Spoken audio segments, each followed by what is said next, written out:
episódio do podcast Conexão Famílias Atípicas. E eu quero iniciar esse episódio com uma frase. Uma frase do... perdi a tela. Vamos voltar aqui. Do Gil Buena. Ele diz que as diferenças sejam apenas o acolhimento de novas descobertas e nunca um motivo de separação. E esse é o objetivo desse podcast, que tem a realização da FEBEX, que é a Federação Estadual das Instituições de Reabilitação do Estado do Rio. O objetivo desse podcast é fazer com que todas essas separações elas sejam abolidas do nosso meio, que a gente possa se aproximar desse universo que está cada vez mais presente no nosso dia a dia. E hoje nós estamos recebendo aqui a Mary.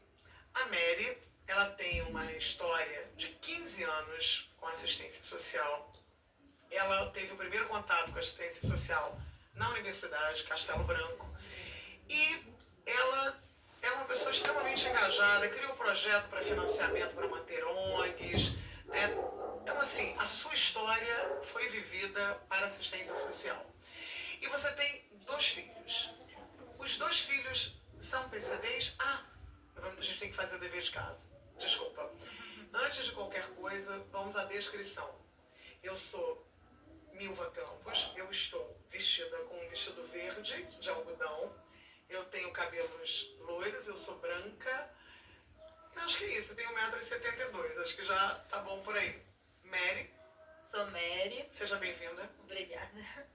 Tenho 1,67 m, morena, de cabelos castanhos, com luzes, né? Acabei de fazer luzes no cabelo. Estou vestida com uma blusa rosa, né? Uma calça preta e aparentemente magrinha, mas não se engane. Bom, então vamos lá. Você tem 2 filhos, você tem o Juan e o Yuri. Sim. Os 2 são atípicos? Sim, os 2 estão dentro do espectro autista. O mais velho é nível 1 de suporte e o mais novinho de 5 anos, nível 3 de suporte.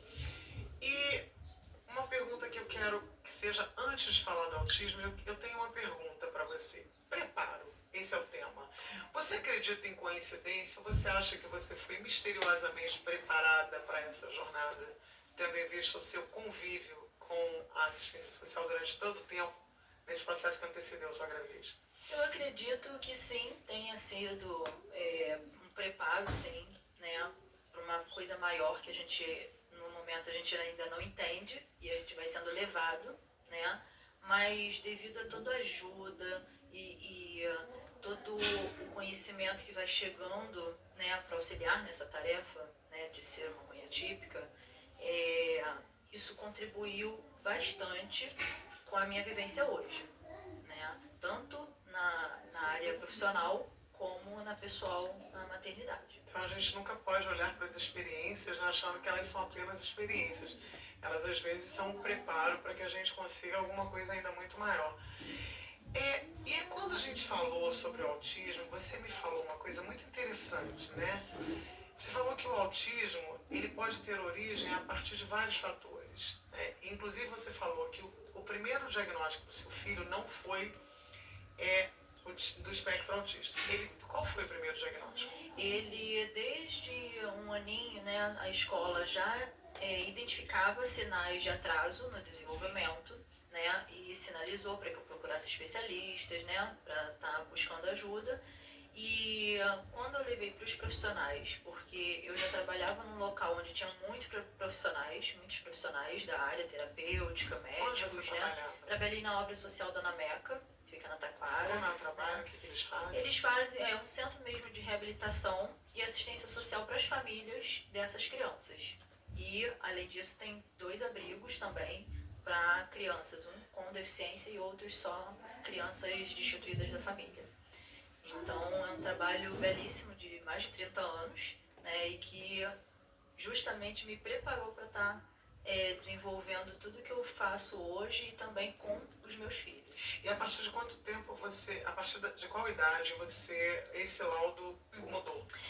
Ele, depois de ter o laudo do transtorno de linguagem, né, porque ele não falava até os 5 anos, né, então partiu-se desse princípio associado às dificuldades de socialização, algumas estereotipias, né? Então tinha alguns sinais, mas não eram tão claros como no autismo clássico, vamos dizer assim, né? Então ele teve esse diagnóstico e na mesma hora foi indicada estimulação pelas terapias. E aí foi se fazendo isso porque há algum tempo atrás não se fechava o diagnóstico tão cedo, né? Não tínhamos especialistas capazes de dar esse diagnóstico com 1 ano, 2 anos, né? Esperava-se bastante, fazia-se essa estimulação para se chegar a um diagnóstico de autismo. Então, havia um critério um pouco maior. Maior. Então, talvez por desconhecimento até da área médica ainda, porque ainda estava sendo, né, mais desenvolvido algumas técnicas, né, para identificação dos sinais, né, mas também um pouco de, vamos dizer assim, as pessoas não tinham tanto acesso, né, não se tinha acesso a essa... Ainda havia uma inadequação, né? O mundo estava ainda Exatamente. precisando se aproximar muito mais, e os especialistas também. Sim. E hoje você acha que existe talvez uma aceleração nesses diagnósticos? Às vezes ele pode ser Eu um acho pouco que precoce. sim. Como é que você vê isso? Eu vejo de duas formas. Pode ser precoce quando ele é feito, por exemplo, para pessoas que precisam de um benefício e aí vai atrás de um laudo exclusivamente para isso e não para benefício da criança, né? Porque a gente sabe a vida que a gente tem hoje. Sim, então, necessidades, as né? necessidades são muito grandes. Uma pessoa com deficiência, mais ainda, são fraldas, remédios caríssimos, né? Consultas. Então, é uma ajuda considerável. Sim. E aí se parte desse princípio, então você também tem profissionais que têm uma resistência a dar esse laudo precoce por medo dessa situação. Tem outra parte que quanto mais cedo você consegue identificar esses sinais, mais cedo você consegue estimular o seu filho, cobrar de um plano de saúde as terapias, ou buscar uma instituição que possa dar esse respaldo, suporte gratuito. Então, e elas são exigidas de ter laudo para começar essa estimulação. Nem todas as instituições permitem que você faça as terapias sem ter esse laudo, né, para direcionar o tratamento, vamos dizer assim. Né? Então é uma dificuldade e que tem essa ambiguidade, vai depender muito do feeling do médico, da intenção da família, né? Então, como tudo na vida pode tem acontecer, dois lados, exatamente. né? Tem o ponto positivo e o ponto negativo. Vamos voltar ao autismo.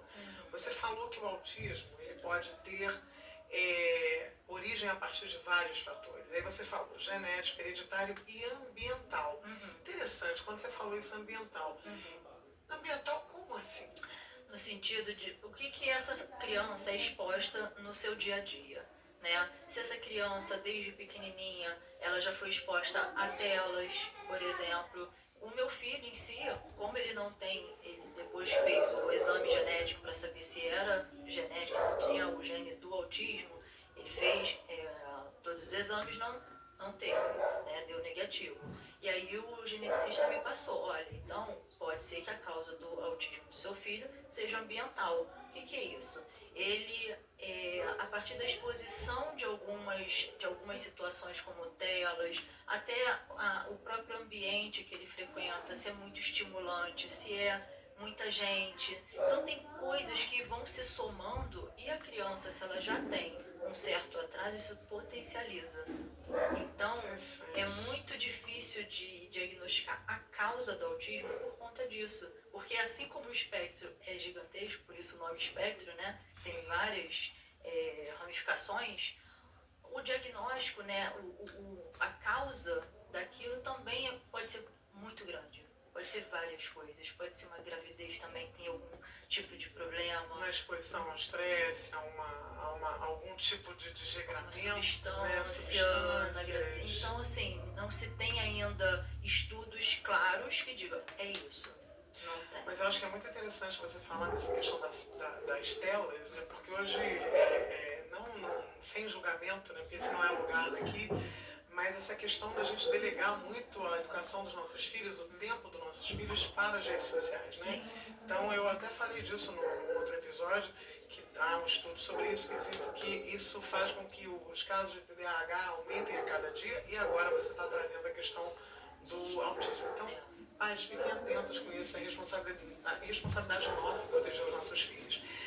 Aí você me falou aqui sobre uma outra questão. Você me falou sobre alimentação e esportes, né? A gente conversou dentro dessa questão toda, já que a gente está falando de algumas coisas que são benéficas para os nossos filhos.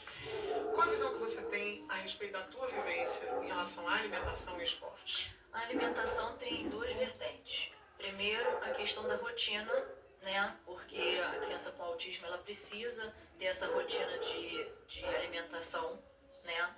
E o que você oferece para ela, né? Tem algumas coisas que já estudos já comprovam que altera o organismo da criança. Então, por exemplo, meu filho mais novo, ele tem intolerância a não é a lactose, é a proteína do leite. Então, por muito tempo eu fiquei dando leite sem lactose achando que ia melhorar a barriguinha dele, né? Não melhorou. Ele continuava tendo, né, as fezes amolecidas. Era muito difícil até tirar da fralda por conta disso. E aí, quando a gente começou o tratamento agora, ano passado, a nutricionista falou, vamos tentar trocar para um leite vegetal? Pra gente tirar o leite, né, de vaca, e ele melhorou totalmente. E a ponto de eu não precisar tirar os outros alimentos que contêm a proteína. Ele come biscoito, ele come Ele não é seletivo, pizza, não tem alimentação seletiva. não tem seletividade alimentar. Ele come de tudo, graças a Deus, ele come bastante. Ele é bom de boca. Mas, com essa questão do leite, eu não posso dar o leite líquido para ele de manhã. Então eu troquei pelo leite vegetal, que é caríssimo, mas eu preciso fazer esse esforço para poder ter um retorno em relação às fezes dele, porque isso permitiu com que a gente agora, aos 5 anos, conseguisse desfraldar ele. Estamos nesse processo ainda, mas É um processo difícil, mas precisou muito primeiro controlar Sim. para depois a gente passar por esse passo do desfraude, porque antes como é que eu ia desfraldar a Aí criança você que não ia concorda ao com a banheiro? máxima que nós somos o que comemos? Exatamente. E os esportes? Você falou que eles fizeram, acho que hidroterapia e natação? Foi isso, né? Sim, o mais velho faz natação, né? Fez desde pequenininho lá na Dona Meca, né? Sim. Eu nadar lá. Ele tem 10 anos. Tem ela 10 fala, anos. Tem 10 anos, o mais novo tem 5. Isso. E desde os 3 ele fazia lá, adora piscina, adora tudo e fazia a natação lá. E aí quando a gente saiu desse tratamento, ele ficou uns 2 anos sem fazer atividade e ele começou a engordar, ele começou a ter um ponte de humor, e aí agora juntou na pré-adolescência, então hormônios, né, aflorando, e eu falei, eu vou voltar com ele para alguma atividade esportiva, para gastar energia primeiramente, né, porque aí fica acumulado e altera sono, altera tudo, né, e a questão mesmo física para melhorar um pouquinho essa disposição dele. E aí voltamos para natação tem uns 4 meses mais ou menos. Ele já está sabendo nadar lindamente, até de costas, tá abusado já, mas até de costas. E melhorou a questão respiratória, ele não ficou doente, não ficou resfriado, sabe? Vários benefícios que a atividade física promove para essas crianças. E o estímulo também é cognitivo, porque aí melhora na escola, concentração, respeito, aprende regras, que ele tem muito problema, ele quer ser o primeiro em tudo. Então ele tem essa dificuldade de aceitar até que o irmão entre primeiro no carro. É todo dia, primeiro ele. Então, assim, tem essas pequenas coisas que o próprio esporte ele vai ensinando para a criança. Então, atua tanto na saúde como na parte comportamental, né, cognitiva, tudo. Aí a gente pode puxar aqui o gancho para uma coisa, quando você falou sobre o negacionismo. Porque assim, automaticamente quando você nega uma realidade, você impede que seu filho seja inserido no meio social, no esporte, na escola. Fala um pouco do negacionismo. Como você vê, você que tem contato direto com essas famílias, você acha que ainda ele é muito predominante? Eu acho que sim. Eu acho que por medo, primeiramente. Eu tive um exemplo lá na minha própria casa, né? Por muitos anos, no início, né? Quando foi o primeiro Juan, né? Meu esposo, ele achava que eu, por trabalhar numa instituição de reabilitação, que eu estava vendo diagnóstico onde não tinha. Você estava projetando, né? Exatamente. E aí eu falava, gente, ele não olha no olho, ele anda na ponta do pé. Eu sabia os sintomas clássicos, né? Porque eu vivia isso 24 horas, né? Quase. E aí eu identificava isso, mas ao mesmo tempo eu me retraía dizendo, não, meu filho não é autista, por medo. Por medo de ter que assumir uma vida igual aquelas mãezinhas que eu via lá que eu trabalhava para ajudar. E que é um medo tão normal e tão aceitável, né? E o medo de como vai ser essa criança no futuro, como que, se ele vai aprender a ler, se ele vai aprender a falar. Conforme ele foi tendo esse atraso no desenvolvimento, aí aumentava mais ainda. Tipo, o que eu tô fazendo que eu não tô ajudando meu filho, né? Coisas do tipo, será que meu filho vai aprender a ler? Ele tava no primeiro ano já e ficava naquela, e veio pandemia, alfabetização via online, tudo, né? Parecia corroborar, e aí eu tive aquele insight de, não, vamos respirar. Se ele for, ele vai no tempinho dele, como os médicos dizem, eles não dizem que cada criança tem seu tempo, que é uma mentira, né? A gente sabe disso, mas eu deixei ele ter o tempo dele de desenvolvimento. E teve, né, tempo para você também. E fui estimulando de outras formas, né? É você deixar, mas você auxiliar.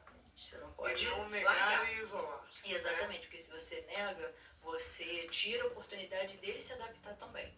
Porque nem todo tempo eu vou estar perto dele.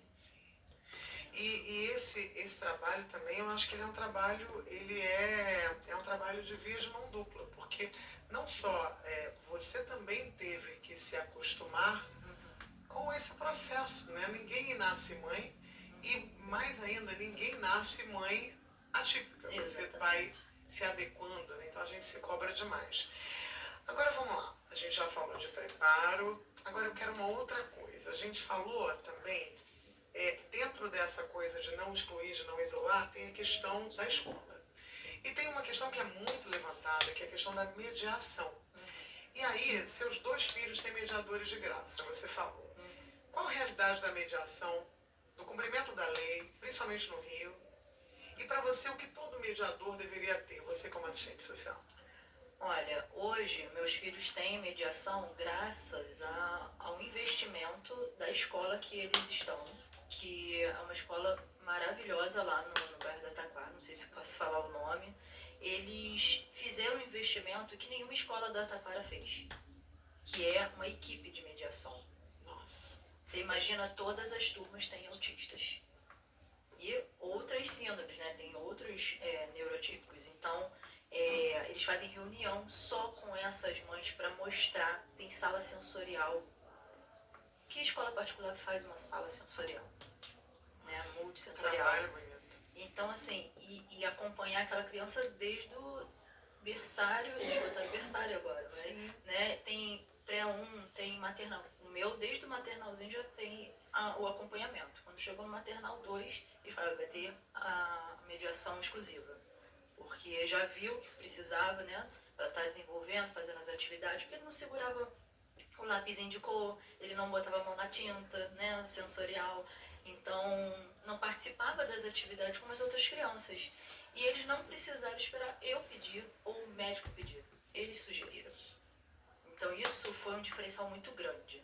Isso faz com que ele hoje, né, hoje ele já está no pré-1, tem 2 anos já que está nessa escola. Hoje ele faz as atividades, a tia vai sentar do lado dele, aí eles postam a foto no aplicativo, né, e aí tá lá ele sentadinho fazendo, ele não sentava, ele ficava rodando. Nossa, quando ele entrou na escola, ele ficava rodando, ele não sentava. Hoje ele senta para fazer as atividades, a mediadora do lado, fazendo a orientação do que a professora está aplicando. Direcionando. Não fazendo por ele, que é uma coisa que não... É levar a mãozinha dele, é ficar tentando que ele faça, né, o movimento, né, seja de pintar, né, com os dedinhos e fazer outras atividades. Então, essa mediação, onde ela estimula a criança a fazer o que as outras crianças têm que fazer naquele conteúdo ali, passado pela professora, esse é o primordial.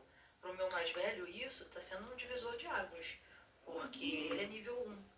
O pequenininho é nível 3. A lei te dá esse respaldo de que você tem uma mediação, né? O nível 1 não. O nível 1 você pode ter uma mediação compartilhada na sala de aula. Então, 2, 3 crianças autistas para uma mediadora é complicado. E a formação, assim, porque você falou para mim, acho que o mediador ele teria que ter um curso específico. Que curso que você Esse curso é um curso de mediação mesmo, escolar. A própria escola, ela forneceu esse curso, tanto para as mediadoras que já estavam na escola, como para quem quisesse se inscrever e fazer, porque é uma demanda muito grande, né, e não tem tantos cursos por aí de mediação. É muito difícil. E esse curso, ele vai dizer para você quais as atividades que você pode desempenhar com aquela criança. Você pode, de repente, ajudar ela a se trocar e ir no banheiro? Você pode, mas não é a função do mediador. O mediador está ali para auxiliar pedagogicamente para que a criança entenda o conteúdo que a professora está passando, né? Então, por exemplo, o meu mais velho, ele tem muito problema de copiar do quadro. Ela não pode copiar por ele, né? Mas ela pode, olha, irmão, vou ditar para você e você escreve no seu tempo, vamos lá. E aí ele vai, ele está sendo estimulado dessa forma. Ela faz adaptações do tipo, como eu faço em casa para estudar com ele, né? Você lê a questão e você dá uma entonação maior para que ele dê aquele clique. Então ela pode fazer essa compreensão, essa ajuda da compreensão. Até a leitura, né? Quando você traz uma interpretação um pouco mais enfática, mais elaborada, né? Exato. Você faz com que a criança vá se despertando. Até quando você conta uma historinha boba, se você faz a voz do bicho, a criança já olha e já se interessa. Se você conta a história da forma mais seca, ela não vai. E você disse também que a lei diz que a escola tem que ter um mediador, mas que os pais não podem contratar um. Existe a questão do espaço físico, que não comporta, né? Porque realmente há muitas pessoas dentro de uma sala, tendo em vista que principalmente na rede pública a gente já tem muitos alunos, né? Mas não comporta. Mas tendo em vista que a quantidade de PCDs torna-se expressiva a cada dia, isso não poderia ser articulado de outra forma não tão impeditiva? Não haveria necessidade, de repente, de uma avaliação individual para que o desenvolvimento da criança não fosse prejudicado? Porque é uma situação muito, muito complexa. Porque você impede que tenha um mediador, mas existem casos e casos. Existem crianças que efetivamente precisam dessa mediação mais individualizada, né? Sim. Como é que você vê essa... O que você acha sobre talvez flexibilizar um pouco essa lei? Eu acho que sim, eu acho que é um esforço que a própria escola tem que fazer em relação às políticas, né, que estão aí. Por quê? As políticas, elas são pensadas a partir das necessidades que a gente apresenta na sociedade. Sim. Se a nossa necessidade está mudando, está se ampliando, porque hoje nós temos muito mais crianças autistas, crianças neurotípicas na escola do que antigamente. Antigamente elas não iam para a escola, eram taxadas, né, de psicóticas e tudo, e não frequentavam o ambiente escolar. Então hoje você tem uma inclusão maior, porém você precisa preparar esses profissionais para estar fazendo essa inclusão de verdade, né? Não é, por exemplo, na rede pública você fazer uma sala de recursos e tirar aquela criança do convívio das outras crianças e passar a sala de recursos a ser o ambiente dela. Né? É uma coisa que não sei lidar, então eu vou inibir aqui, né? Antigamente falavam, vai para a escola só para comer merenda, né? É exatamente isso. Você não pode tolir a criança da convivência dos outros colegas, até porque ele se pauta nisso para evoluir. Claro, né? Olhando, observando. E as crianças que não falam, né, os autistas não verbais, eles têm bastante a observação como marco de desenvolvimento. Então, por exemplo, o meu pequenininho, ele vai muito no que o maior faz, fala, né? Então, assim, se você tira esse convívio dele para estar colocando ele, vamos dizer assim, num especializado, né, num trabalho especializado, você também está tirando essa socialização dele que é importante. Essa possibilidade de expansão, né? Exatamente. E você falou dessa capacitação, dessa capacidade. Você acha que os professores e as escolas estão devidamente preparados para lidarem com essa nova realidade? Nesse momento eu não vejo eles preparados, eu vejo eles no esforço. Principalmente os que eu conheço do meu ambiente, né, da escola dos meus filhos, eles estão num esforço muito grande, né, tanto de estar em interlocução com os terapeutas das crianças. Eles recebem os terapeutas na escola, né, eles fazem o plano, o PEI, em conjunto, né, o plano de atendimento educacional dessa criança, em conjunto com as necessidades dele, para estar adaptando o que ele precisa, né, o que não precisa se mantém para que ele consiga alcançar as outras crianças, né, Não fique só na adaptação, né? Porque vai chegar uma hora que ele vai se deparar com, de repente, um mercado de trabalho não adaptado. Então, se ele não tiver sido estimulado desde pequeno, tá? Sempre galgando um espaço a mais, né? Uma coisa mais elevada naquele desenvolvimento, ele vai ficar para trás. E é isso que ninguém quer, né? E esses professores, eles estão tendo algum tipo de tratamento? Assim, quando eu digo tratamento, é uma coisa mais elaborada, uma metodologia desenvolvida para essa realidade nova que se apresenta para eles. Porque é cruel a gente cobrar deles também, porque é tudo muito novo. Então, você percebe isso? Eu acho que, na verdade, nós mães é que estamos levando isso para eles. Quando a gente vai na escola, quando a gente participa de reuniões com a coordenação pedagógica, para os professores, todos os dias eu falo com a professora e com a mediadora. Como é que foi, assim, ele teve tal alteração. Quando acontecer isso, leve ele para a salinha, ou então leve ele para o parquinho. A gente vai dar o caminho para isso. Exatamente, você aponta o caminho, você é a luz, né? Você é a luz que vai guiar o professor, como é que eu vou? E até para sinalizar os diferenciais do seu filho, as particularidades dele, para que ela possa cuidar. Nossa, então isso é cada aluno tem isso é muito bom. uma particularidade ali que acaba que o professor ele vai se apropriando para estar usando com um ou com o outro. Mas nunca vai ser igual, não vai dar certo uma estratégia que ele aplicou com uma criança com outra criança. Mas ele pode adaptar, ele pode sugerir, ele pode tentar. E eu acho que é isso que é importante, é você tentar, é você buscar. Né? Ninguém vai nascer sabendo, ninguém vai fazer um curso, vai chegar na escola, olha, eu sou especialista em autismo, vou dar aula só para autista aqui na escola. Não vai acontecer isso. O que vai acontecer é as adaptações dos professores, da equipe pedagógica e da mediação, até dos auxiliares, porque na escola pública não tem a mediação, né? Tem muito o papel do professor auxiliar, né? Que já fica louco, né? Porque são muitas crianças e há cada vez mais autistas e outros neurotípicos dentro da sala de aula, né? Que ele tem que dar conta e às vezes não tem um laudo, não sabe o que aquela criança tem, só sabe que ela não senta, que ela não sabe escrever, que ela não fala. E ainda tendo que trabalhar uma realidade neurotípica junto com o atípico. E assim, dentro de uma coisa que a gente pode, que é o nosso próximo tópico, são os limites, né? Hoje a gente tem uma realidade dentro do âmbito escolar totalmente diferente do que a gente tinha 10 anos atrás, com crianças um pouco mais educadas, não sei se educada seria a palavra, mas eu acho que com referências um pouco mais organizadas, né? Dentro de você colocar, a gente precisa de limites, né? Eu acho que amor também é dar limites, é explicar, nem tudo a gente vai poder fazer, nem tudo a gente vai conseguir, nem tudo é possível, né? Então eu queria que você falasse sobre os limites. Você acha que os limites também são importantes para os PCDs? É claro, entendendo que ele mesmo precisa de adaptações? Eu acho que sim, porque, por exemplo, com o Juan, ele nunca soube que ele era autista, até porque eu tinha um outro diagnóstico dele, né? Sim. Então, como ele não ia entender essa questão de diagnósticos, né, de limitações, né, sempre desde pequenininho foi cobrado da mesma forma que uma criança que não tivesse nenhuma deficiência.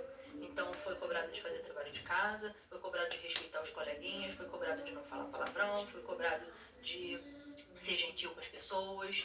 Ele, na escola, é considerado a criança mais gentil, mais amorosa, sabe? Então, por quê? Porque desde pequenininho a gente já veio trazendo isso para ele, né? A educação de casa veio dessa forma. Assim como eu aprendi com meus pais, eu passei para os meus filhos dessa forma. Então, independente de diagnóstico, você fazer isso. Por quê? Quando você chega numa escola onde todas as crianças têm esse direcionamento, a criança com deficiência ela não vai se sentir discriminada. O meu filho nunca se sentiu discriminado nas escolas que ele passou. Nossa, que lindo. Porque todos sempre acolheram ele, são crianças que amam, falam, aguanta, sempre, sempre. Queriam dançar com ele, sabiam dos limites dele, respeitavam. Então, quando ele não queria dançar nas festinhas da escola, né, nas apresentações, até os 5, 6 anos, ele não se apresentava. Ele chorava, gritava, corria, não se apresentava. Pra mim, dava aquele chorinho, né? Mas a gente engole o choro e vamos pro próximo ano. Ano que vem a gente tenta de novo. E foi assim. Quando ele fez a primeira apresentação, aí que eu desabei. Aí eu chorei todos os anos que eu não chorei antes, e aí a gente vê o desenvolvimento dele, mas a gente precisa esperar o tempo dele para isso também. Sim. Né? Mas é importante entender que esses limites também são importantes para que ele possa futuramente ser uma pessoa que se adapte, né? Exatamente. Nós precisamos disso para as adaptações. E porque é muito fácil também a gente se eximir de uma responsabilidade que é educar, que é uma tarefa árdua e diária, né? É ancorado, respaldado por um laudo. Exatamente. Né? Isso é uma coisa que os pais precisam pensar também. Até que ponto eu não estimulo meu filho porque é mais cômodo que eu não tenha... Ah, não, mas tem uma justificativa dele ser assim. Ele tem, né? Ele está dentro de um espectro. Tá, mas ele também vai viver em sociedade, ele precisa viver, então isso é muito importante. E ele precisa aprender também a se autorregular. Então, se você não passa para ele que em determinados ambientes ele tem que ter um comportamento, ele precisa ir no mercado com você e ele precisa se comportar. Meu filho também, pequenininho, não ia no mercado comigo. Ele se jogava, chorava, não aguentava ficar na fila, né? Então, tem aspectos que a gente vai trabalhando com ele para que chegue numa determinada idade ele já tolere isso, né? Então ele precisou passar por esse momento e depois sendo estimulado aos poucos e sendo levado aos poucos. O importante é nunca você deixar de levar e de tentar, né? Porque se eu nunca levasse ele, ele não vai para o mercado.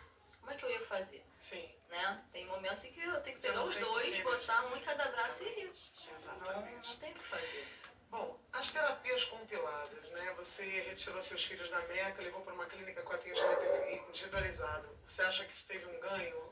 Essas terapias, e aí entra o trabalho das ONGs, né? Desses locais que acolhem essas pessoas e fazem uma enormidade de atividades para trabalhar tudo isso. Como é que você vê isso?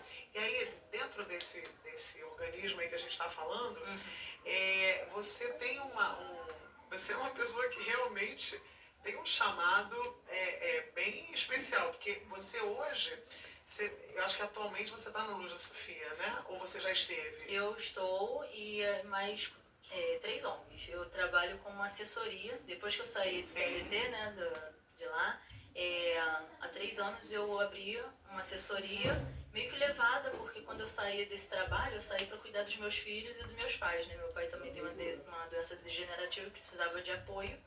Então eu cuido dos meus pais e cuido dos meus filhos. Então eu falei, então vou viver de brisa, vou, né, ficar cuidando deles e tudo. E nesse momento, as ONGs começaram a me procurar por conta do trabalho que eu desenvolvi durante os 12 anos, né, de sustentabilidade, de buscar recursos para manter essas ONGs. Porque o que faz essas ONGs? Elas fazem o que o governo não é capaz de fazer na sua plenitude. E aí você faz a Luz da Sofia? Como é que é o Luz trabalho Sofia, o Conselho Pinheiro. Hoje eu estou com a Luz Sofia, o Conselho Pinheiro, Lar de Daniel Cristóvão e o Instituto do Severa Romana. Né? Todos esses eu fico buscando editais para manter a sustentabilidade da instituição em convênios, projetos, né? Para eles estarem desenvolvendo os seus trabalhos.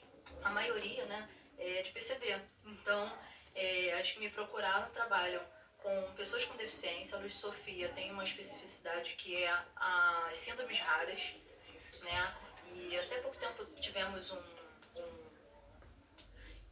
plano, né, como se fosse um estatuto, né, das pessoas com síndromes raras. Então, assim, é um trabalho belíssimo onde você também precisa das terapias para aquelas crianças, né, para elas se desenvolverem, precisa de apoio de médico. Nós temos um geneticista, né, o Dr. Isaías, que é todos voluntários nessa ONG. Nossa, que bonito. É, muito bonito. E tem os terapeutas de fisioterapia, fonoaudiologia. E atualmente a Luz Sofia está recebendo, na verdade está com uma fila de espera de mais de 50 autistas. Né? É maior do que é atendido atualmente na instituição. Então precisa-se de recursos para ter profissionais que possam atender essas crianças. E precisa da colaboração também de quem quiser, pode colaborar? Sim, a gente está montando um programa de apadrinhamento. Nós temos, né, as formas normais de doação para a instituição, porque ela sobrevive de doação de pessoa física e de algumas empresas que colaboram com os serviços, né? E dentre isso, ela faz o trabalho de terapias para essas crianças que precisam, apoia a família, tá? Então tem psicólogos e tudo para dar esse apoio, e apoio também com as doações, porque a criança com síndrome rara, ela tem uma necessidade um pouco maior do que as outras deficiências, que são insumos, curativos caríssimos, pomadas caríssimas, porque tem algumas síndromes que afetam a pele, você falou micose que você se folhosa. surpreendeu com a quantidade de doenças de raras, né? E eu até queria te fazer uma pergunta. Você acha que também é algo crescente? Quer dizer, da mesma forma que o autismo, as doenças raras, elas também estão se manifestando de uma maneira crescente? É no mesmo nível de amplitude, porque a quantidade de síndromes raras que vai aparecendo e ao mesmo tempo ainda não se tem especialistas capazes de identificar essas doenças, né? E aí você fica passando de médico em médico e a criança, imagina, a criança não sabe, né? Lidar com isso, não pode encostar, não pode tomar um banho, precisa, né, de curativos, não pode ir para a escola, né? Tem casos assim muito graves, né, aí que elas precisam desse apoio e a família também. Então a Luiz Sofia faz esse trabalho de estar levando essas doações para essas famílias, fralda, leite, suplemento, medicação, paga até plano de saúde para que elas possam fazer exames na rede particular, porque no CIGEG, infelizmente, a gente não consegue. Eu precisava de mais 40 minutos com você, mas nosso tempo está chegando ao fim. E aí eu sempre peço, né, porque eu acho que esse programa tem uma missão, né, que é priorizar quem está do outro lado, não desmerecendo quem tem essa disponibilidade de vir aqui falar da sua história, das suas experiências, mas a sua experiência ela tem que ser um canal de salvação ou de direção para as pessoas que estão nos ouvindo e de informação também.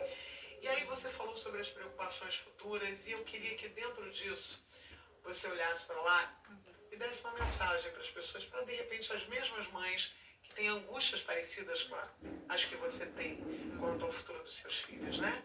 Então, deixa uma mensagem para a gente, porque você tem tanta riqueza e eu vou dar um recado também para vocês.